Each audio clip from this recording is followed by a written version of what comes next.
It was a quiet Saturday night when I first felt it. That sharp, uneasy pull in my gut that something was off. I'd just gotten back from an impromptu dinner with Ryan, an old buddy from college who'd passed through town on business. We grabbed burgers, a couple beers, and caught up on life. The usual. I hadn't planned on being out late, but the conversation flowed and I lost track of time. It was close to 10:30 when I parked my car and headed up to our apartment. I remember the hallway being unusually silent. I could hear the hum of the elevator settling a few floors up, and the faint echo of someone's TV behind a closed door. Everything else was still. Ordinary. But when I unlocked our door and stepped inside, something wasn't right. It wasn't anything dramatic. No loud noise, no glaring mess. But the atmosphere felt disturbed, like the air had just shifted. The lights were dimmed in the living room.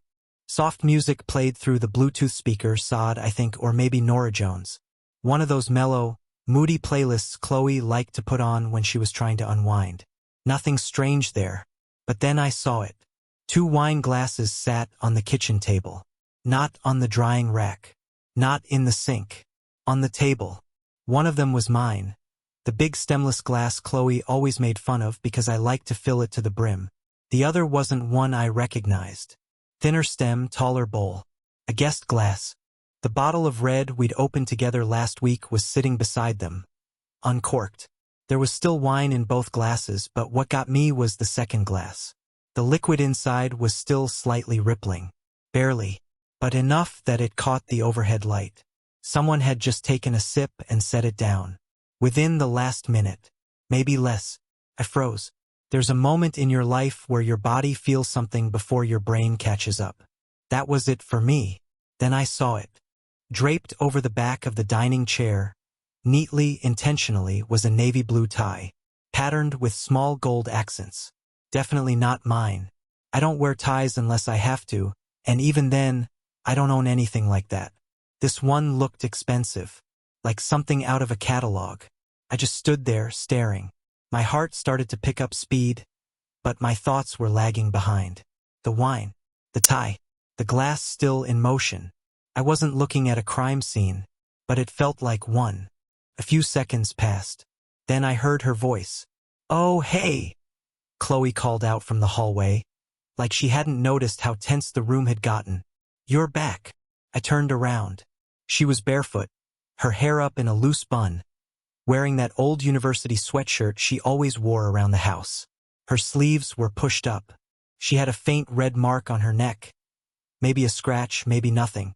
But I noticed it. She stopped when she saw me looking at the table.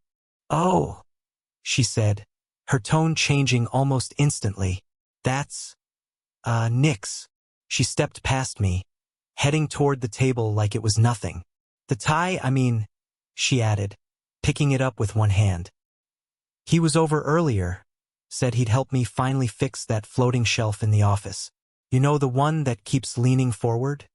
She gave a small laugh. "He brought his toolbox and everything. Total lifesaver. But I guess he forgot this when he left." She wrapped the tie into a loose knot and tucked it under her arm, then moved to pick up the second wine glass. I didn't say anything at first, just watched. Something in the way she spoke. It was smooth, rehearsed, like she'd already played this moment out in her head and knew exactly what to say. She wasn't stumbling. She wasn't confused. She was filling in every blank before I could even ask. But her eyes didn't meet mine, and that was the part one couldn't get past. "Didn't think you two were that close," I said finally, trying to keep my tone neutral. She shrugged. "I mean, not really, but we've run into each other a bunch. You've seen us in the elevator." He offered to help. Said he was good with tools and had some free time. I nodded slowly. "And the wine?" She blinked. "What about it? Kind of casual for handyman work, isn't it?" She let out a soft scoff. "It wasn't like that. I offered him a glass after we finished. It was a nice gesture. That's all." Again she sounded sure. Too sure. I walked over and picked up the glass. Still warm. Still a faint ring on the table beneath it, like condensation had just settled. "And he left." "When?" "Not long ago," she said quickly. Maybe 10 minutes? I glanced at the door. I hadn't seen anyone in the hallway. No sound of footsteps. No elevator. You sure you didn't hear me come in? No, I was in the bathroom, she said. Didn't hear a thing. Silence settled between us. The music kept playing, but it felt disconnected, like it belonged in another house entirely. I looked at her, really looked at her. She was calm, her breathing steady, but her hands, she kept adjusting the tie, folding and refolding it, like she needed something to do. I wanted to believe her. I wanted to just take her word for it and move on. But that little voice in my head, the one I usually ignored, it was screaming. I walked into the hallway, toward the office, and glanced in. The shelf was level. Drill bits on the floor, a power screwdriver unplugged and neatly placed back in the case. Nothing out of place. But it was too neat. Too curated. When I came back, she had already cleaned up the wine glasses and tucked the bottle away. Do you want something to eat? She asked, smiling now like none of this had happened. There's still pasta left from earlier. No, I said quietly. I'm good. She nodded and moved toward the kitchen, humming along to the music, flipping on the sink.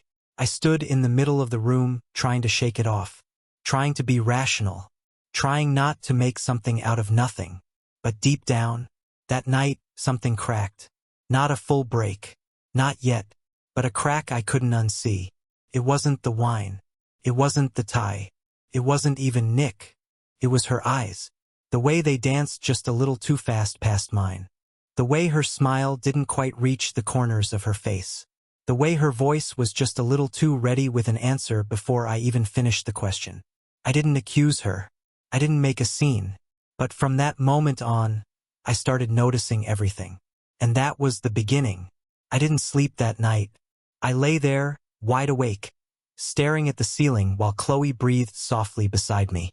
My eyes kept drifting toward her in the dark. She looked peaceful, normal, but my thoughts were anything but. That image from earlier, the second wine glass, the unfamiliar tie, the too polished explanation, looped in my head like a broken film reel. I kept telling myself I was being paranoid. I wasn't the jealous type. Not really. I always prided myself on not being that guy, the one who snoops through texts or gets suspicious when his partner takes a few extra minutes to reply. That kind of insecurity destroys relationships. At least that's what I believed. But now, lying there in the dark, I realized I'd been turning a blind eye to a dozen small things for weeks. Maybe longer. It started with the distance. Chloe had been growing more withdrawn. That was the best word for it. Not cold, exactly. Just different. Subtly. She stopped sleeping close to me. That might sound small, but it wasn't. We used to fall asleep tangled together. Legs knotted. Her arm draped across my chest like she never wanted to let go. But lately, she'd shift to the far side of the bed as soon as the lights were off.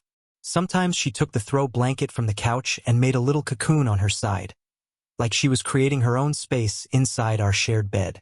I chalked it up to stress. She'd been swamped with work after all. New projects, new clients. The late nights at the office made sense. At least they did at first. But then the late nights became more frequent. 2 or 3 times a week. She'd text around 6 saying she had to stay late. I didn't question it. Why would I? She was ambitious, driven. I admired that about her. I trusted her. But the thing that started to really bother me, was the way she came home. She always smelled different. Not bad. Not like alcohol or smoke. Just off. Like a perfume that wasn't hers. Subtle. Unfamiliar. It lingered on her scarf, on the collar of her coat. Once I even noticed it on the inside of her wrist when she reached over me to grab the remote. It wasn't the scent she used. Not the one I bought her for our anniversary. This one was floral, sharper. Like something you'd smell in the air walking through the makeup section at a high-end department store. Not overpowering, but noticeable. I mentioned it once, jokingly. She laughed and said she must have brushed past someone at work. Maybe a client, or one of the women in her office who drowned themselves in perfume. She waved it off like it was nothing. And I let her.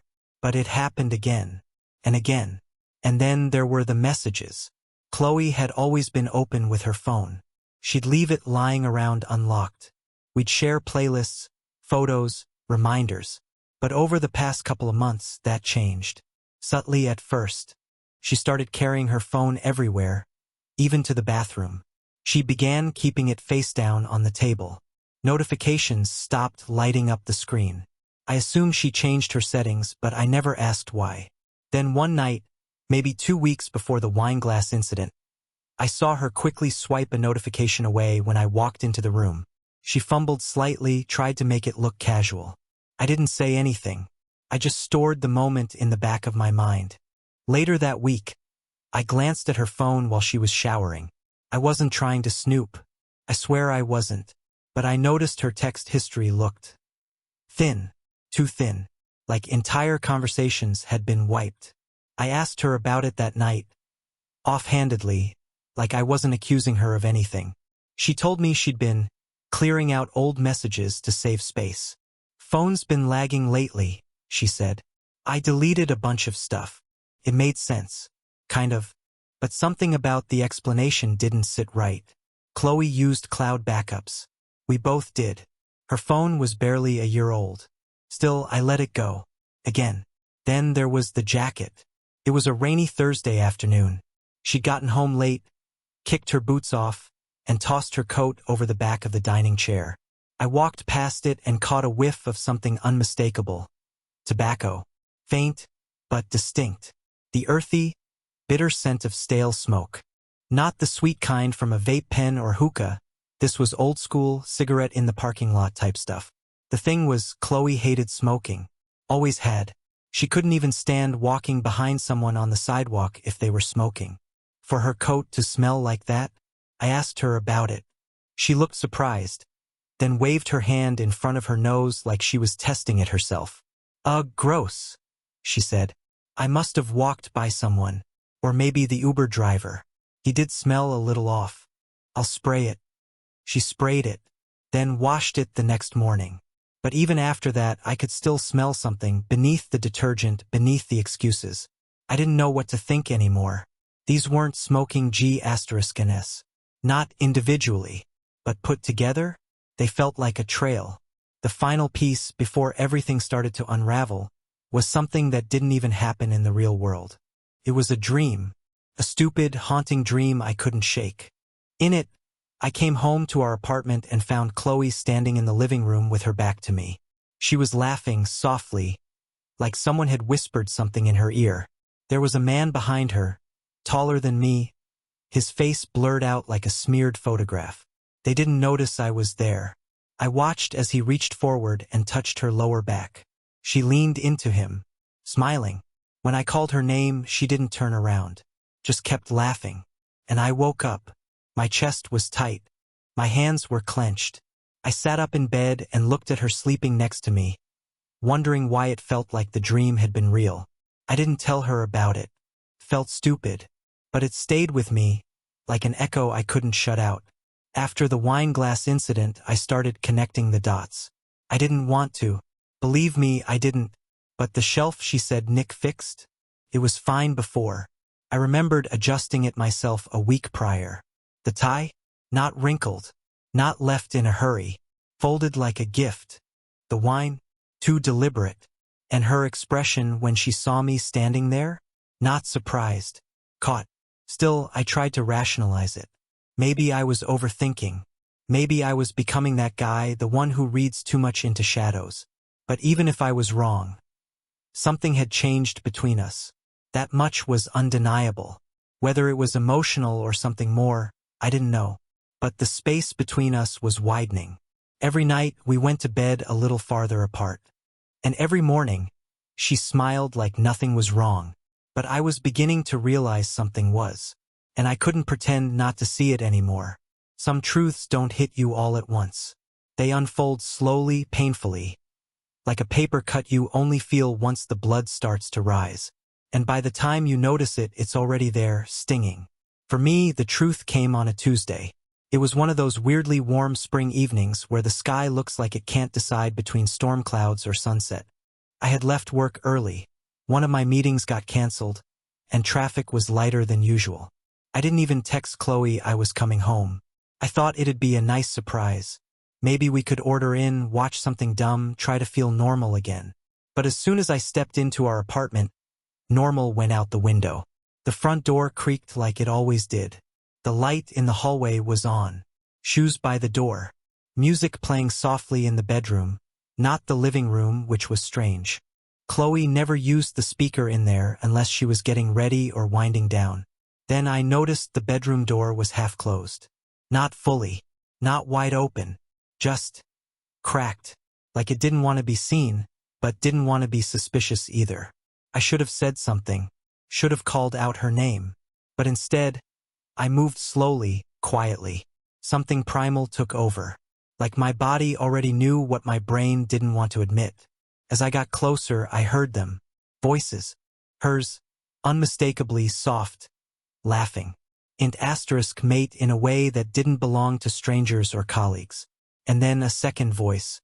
Male. Muffled. Deeper. I stopped in the doorway and pushed it open just a few inches more. There they were. Chloe. Sitting on the edge of the bed. And beside her a man. Mid-30s, tall, dark hair, wearing a crisp white button-down, half untucked. His sleeves were rolled up like he'd gotten comfortable. Too comfortable. They were holding hands. Just holding hands. Nothing graphic. No clothes on the floor. But it was the way they held hands. Fingers intertwined, slow strokes across the knuckles. Like they'd done it 100 times before. Like muscle memory. And they were laughing. That was the part that shattered me. I didn't make a sound. I didn't need to. Chloe looked up and saw me standing there. Her face went pale. Not guilty. Not shocked. Panicked. Like a lie had just been ripped in half. The guy turned, eyes wide, and quickly stood, pulling his hand away like it burned. He grabbed his shirt collar, fumbling to straighten it. She pushed herself off the bed like it had betrayed her. "Wait," she said, stepping toward me. "This isn't." But I didn't wait. I turned around, walked out. The hallway blurred as I moved. Walls warping, floor slanting, heart hammering in my ears like a drum. I didn't even know where I was going. I just needed to leave, to breathe, to not be in that room with the two people who had silently gutted me in the place I called home. I heard her call my name as the door clicked shut behind me. But I kept walking. Outside, the air was cold, despite the warmth earlier, cut through my clothes like a warning. My feet took me somewhere I don't remember the path, just the instinct. I ended up sitting on a bench in a small park 3 blocks away, staring at a playground that was half lit by flickering streetlights. And I sat there. For an hour. Maybe more. I didn't cry. I didn't scream. I didn't even think. I just existed in the echo of what I'd seen. The strange. The moment you realize it's not just suspicion anymore. It's not circumstantial. Not paranoia. It's fact. Cold. Physical. Undeniable. I saw the way she looked at him. That softness in her eyes. Like the version of her I used to know had transferred ownership. Like I'd been slowly evicted from her affection and didn't notice until the locks were changed. Eventually, my phone buzzed. A text from Chloe. "Please come back. I can explain." Explain what exactly? How long this had been going on. Who he was. Whether this was the first time. The 10th? I didn't answer. She texted again. "It's not what you think." The most predictable lie in the book. I stared at the message and felt something crack open inside me. Not just pain. Not just betrayal. Disgust. Not at her. At myself. Because I'd seen it coming. All of it. And I'd talked myself out of believing it. Every night she came home smelling different. Every message she deleted. Every carefully worded excuse. All those nights I sat alone in our living room while she said she was stuck at work. All the times I watched her laugh at texts she wouldn't explain. I'd seen the pieces. I just refused to put the puzzle together. And now the picture was complete. Eventually, I stood up and walked home. The apartment was quiet when I got back. Dark. The music had been turned off. Her shoes were still by the door, but I didn't hear her. I stepped inside and locked the door behind me. Not with fear, with finality. Chloe was sitting on the edge of the couch in the living room, wearing that same sweatshirt from before.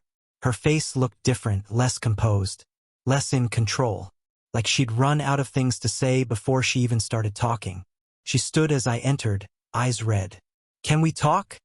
she asked, voice trembling. I didn't respond. "I know what it looked like," she said. I laughed, cold and bitter. "You don't have to explain. I saw enough." "It's not. I didn't mean for you to find out like that." I turned my head slowly. "That's what you're sorry for? How I found out?" She froze, opened her mouth, closed it again. For the first time since I met her, Chloe didn't have a response. Silence stretched between us like a wire about to snap. I didn't yell. I didn't throw anything. I just walked to the bedroom and grabbed a bag from the closet, tossed in a few essentials. A shirt, my charger, my toothbrush. It wasn't a plan, it was a reaction. She followed me halfway down the hall. "Please," she said, voice cracking. "Just let me explain. Let me fix this." I turned to her, bag slung over my shoulder. "You can't fix what you broke," I said flatly. Her lips trembled. "You don't even know what you've done," I added. "But I do. And I'm not going to unsee it just because you want me to." I walked out, again, this time without looking back. I disappeared in the middle of the night. No warning, no message, no phone call. I just left. There wasn't some grand plan. I didn't sit down and map it out or write a pros and cons list. I just packed what I could carry in one duffel bag, grabbed my wallet, my keys, and walked out the door like I was going for a midnight coffee run. Except I never planned on coming back. It had been a few days since I saw Chloe with him. Days that felt like years. After that night, I couldn't stand being in the apartment anymore. Every corner echoed. The kitchen felt foreign. The bedroom felt like a betrayal wrapped in sheets. Even the living room, with our old photos on the shelves, felt like a crime scene nobody cleaned up. She tried to talk, to explain. Every night, she'd knock gently on the guest room door, ask if I was okay. I'd lie there pretending to sleep, breathing shallow, heart pounding. I didn't answer once. On the third day, she slipped a note under the door. "I'm sorry. I don't know how to fix this, but I want to. Please don't shut me out." I didn't write back. That night, while she slept, curled up on the couch like she was trying to shrink herself small enough to disappear, I grabbed my bag, slid the front door open as quietly as I could, and stepped out into the hallway. I didn't slam the door. I didn't even close it hard. I just faded into the dark. The bus station was nearly empty, the kind of place that hums with fluorescent light and bad coffee and silent strangers. I bought a one-way ticket to a city I hadn't been to in years. Somewhere far enough to feel like escape, but close enough that I could afford it. I didn't even know if I had a plan. I just wanted air, distance, time, anything but her voice and her silence. I ended up renting a room in an old house on the edge of a forgotten neighborhood, the kind of place that always smelled faintly of mold and warm dust, where the curtains were stained yellow with time and the floorboards creaked with every step like they were complaining about being disturbed. My landlord was a man in his 60s named Glenn. He didn't ask questions, just handed me a key and a chipped ceramic mug and told me the boiler was temperamental. I liked him instantly. The room had a narrow bed, a small desk, and a window that faced an alley overgrown with weeds. There was a single bulb dangling from the ceiling, swaying slightly like it remembered better days. The mattress was lumpy. The sheets were mismatched. But it was quiet, and I needed quiet more than anything. Days blurred. I picked up odd jobs, warehouse shifts, hauling boxes, washing dishes in the back of a diner where nobody asked for last names. I ate cheap food from corner stores and mostly kept to myself. I turned my phone off. Eventually, I took out the SIM card altogether. The world didn't stop. It just stopped including me, and I was okay with that. There's something strange about starting over with nothing. It forces you to meet the version of yourself that exists without anyone else's expectations. I didn't have to be Chloe's boyfriend. I didn't have to be a good communicator. I didn't have to be strong. I just had to show up, do the job, and vanish again. It was lonely, but it was clean. Nights were the worst, though. I'd lie awake listening to the sound of the radiator hissing and wonder what she was doing. Whether she was still in the apartment. Whether he was there. Whether she ever went back to the bedroom we once shared and thought about what she'd done. But mostly I thought about the man I had become. Not bitter, just tired. I'd replay moments over and over, trying to pinpoint the exact second everything started falling apart. Was it the night I found the second glass of wine? Or the first time she came home smelling like someone else's cologne? Or further back, when she started drifting in bed and I convinced myself it was just stress. I stopped trying to figure it out after a while. It didn't matter anymore. All I knew was that something between us had rotted. And instead of cutting it out, she let it fester. And now here I was, eating canned beans on a secondhand mattress, haunted by things I didn't say and answers I'd never get. People don't talk about what it's like to grieve someone who's still alive. I catch myself thinking about what she was wearing, what music she was listening to, whether she was smiling at someone new. And then I'd feel sick. Not because I missed her, but because I hated that she still lived in my mind. She was in my head like a bad radio signal. Static I couldn't tune out no matter how far I ran. One afternoon, I found a letter slipped under my door. No envelope, just folded notebook paper. It wasn't signed. The handwriting was messy, rushed. You can disappear all you want, but truth doesn't stay buried forever. There was no name, no date, no explanation. I stood there for a long time, reading it over and over.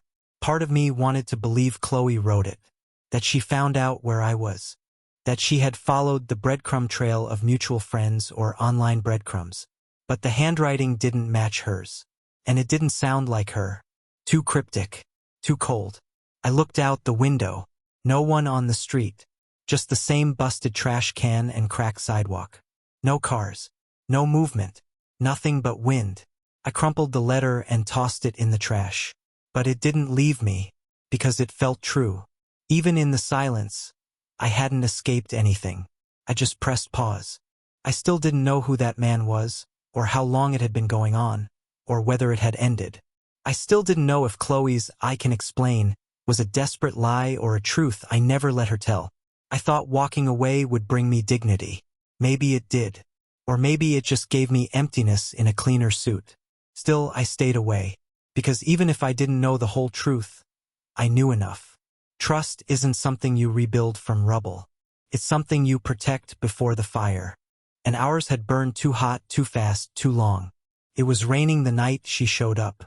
Not a dramatic storm, no lightning, no thunder. Just one of those slow, steady rains that taps against the windows like it's trying to remind you of something you forgot to miss. It had been almost 3 months since I left. Since I vanished from her life without a trace, without an explanation, without closure. And honestly, I thought I'd done a pretty decent job of disappearing. I kept my head down, worked just enough to eat, paid Glenn cash every 2 weeks, didn't speak to anyone unless I had to. No phone, no email, no social media. I was a ghost with a heartbeat. But ghosts don't get knocks on the door. Especially not soft, hesitant ones like the one I heard that night. At first, I thought it was the wind rattling the siding. Or maybe Glenn checking in on the leaking pipe in the hallway. But when I opened the door, barefoot, still holding a chipped mug of lukewarm coffee, there she was, Chloe, soaked through, her hair plastered to her cheeks, water dripping from her sleeves and pooling at her feet. No umbrella, no coat, just a thin sweater that clung to her like paper. Her eyes were red, not from crying, but from exhaustion, from the weight of weeks spent unraveling. She didn't say anything, neither did I.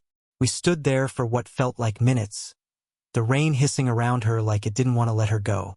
She looked smaller than I remembered. Or maybe I just built her up into something too big when I was gone. "Can I come in?" she asked. I hesitated, then stepped aside. She walked past me, slow, deliberate, like she wasn't sure the floor wouldn't collapse beneath her. I closed the door and turned to face her. She stood in the middle of the room, dripping onto the threadbare rug, staring at the small desk, the single bed, the dented radiator, like she couldn't believe this is where I ended up. "You found me," I said finally. She nodded. "I asked Ryan. He didn't want to tell me at first, but I think he got tired of watching me fall apart." I didn't respond. I didn't know what to say. She reached into her back pocket and pulled out a folded piece of paper. "I wrote this in case you didn't want to see me," she said, handing it to me. "But since you let me in, I guess I can just say it." I took the paper but didn't unfold it. She sat down on the edge of the bed like she was afraid it might reject her. Her hands shook, resting on her knees. She didn't look at me when she started speaking. "I didn't sleep with him," she said. "That night, or before it, or after. I know you probably won't believe that, and I wouldn't blame you if you didn't, but it's the truth." I said nothing. "I met him at work," she went on. "New hire. We worked on a few projects together. He was charming, I guess. Flirty, but not pushy. Just attentive." She paused, swallowing hard. "I didn't cheat, not physically. But I know what it looked like, and I know what it meant. Holding his hand, laughing with him. That wasn't nothing. It was emotional. It was a betrayal. I don't expect you to see a difference, but there is one, at least to me." Still, I didn't interrupt. I felt like I was disappearing. "And I don't mean because of you," she added quickly. "I mean, in my life, in myself." I woke up one morning and realized I didn't recognize who I was. Everything was routine. Work, dinner, sleep, even us. I felt like we were two people orbiting the same space but never colliding anymore. I exhaled slowly. "And so your solution was him?" "No," she said. "My mistake was not talking to you. My mistake was letting someone else fill in the emotional blanks I was too afraid to bring up to you. I thought maybe I could manage it, keep the fantasy in my head. But when you came home that night and saw us, it wasn't a fantasy anymore." She looked up at me then, direct, unblinking.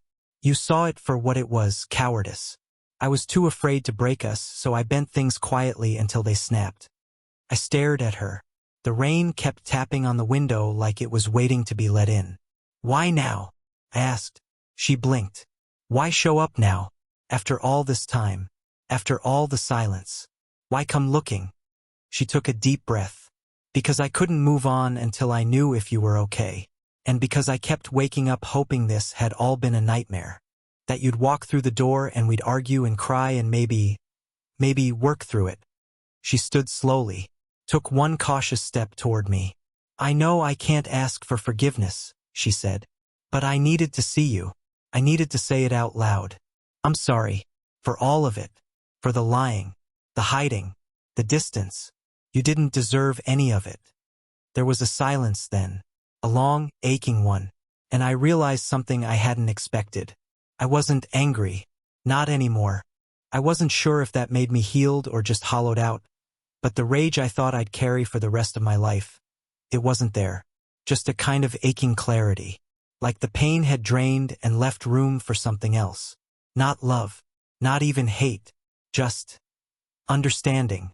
I looked down at the folded paper she had given me. I opened it. Her handwriting, messy, uneven, scribbled, filled both sides. Started with, "If you're reading this," I probably didn't have the courage to say these words out loud.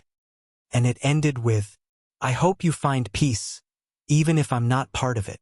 When I looked up, she was already at the door. She hesitated, hand on the knob.